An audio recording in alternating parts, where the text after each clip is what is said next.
Freddy was excited. Colin wasn't. I've never been to a party. Colin was fixed in one place. He couldn't move from the siding. We never have parties at the wharf. Then Freddy had an idea. Maybe this year they could have the party at the wharf. It would be a surprise party for Colin, he thought cheerily. Freddy had to find Mr. Percival. He wanted to ask him if they could have the party at the wharf. I have to go and collect another flatbed. And Freddy raced away. Freddy saw Mr. Percival bicycling away. Then he saw Peter Sam. He was pulling a flatbed full of presents and colored lights. Those must be for the party, Freddy huffed to himself. I have to stop Peter Sam taking them to Mr. Percival's house. So Freddy didn't chuff after Mr. Percival. He raced after Peter Sam instead. Peter Sam, stop, stop! The party's now at the wharf. Peter Sam was surprised. It will be a surprise party for Colin. I'll take your flatbed. Will you tell the other engines? All right, Freddy. And Peter Sam raced away. Freddy shunted the flatbed to Colin. Leave this flatbed until I come back. Colin was puzzled, but he still had lots to do, so he carried on working. Now I must find Mr. Percival, Freddy thought. And he raced away. On his way, Freddy met Rusty. There was something long and pointy on his flatbed. It's the tree for the party. The party's now at the wharf. Rusty was surprised. I'll take your tree. Will you tell the other engines? All right, Freddy.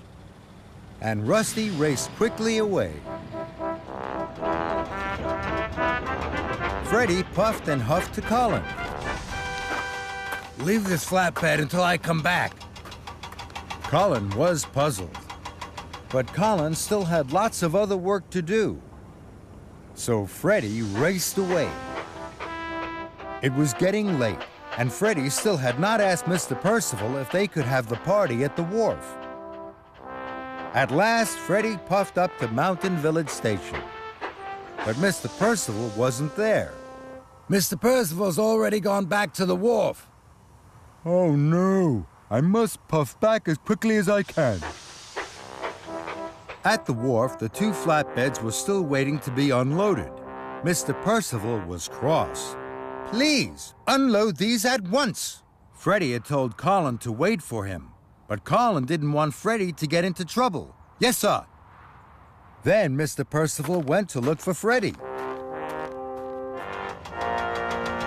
Soon, Freddy puffed up to Colin.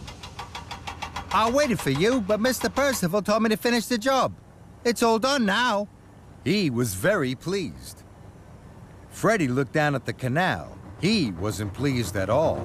The lights, presents, and the tree were floating away on a barge. The children would soon arrive at Mr. Percival's house, and there was nothing there for the party. And there was nothing at the wharf either.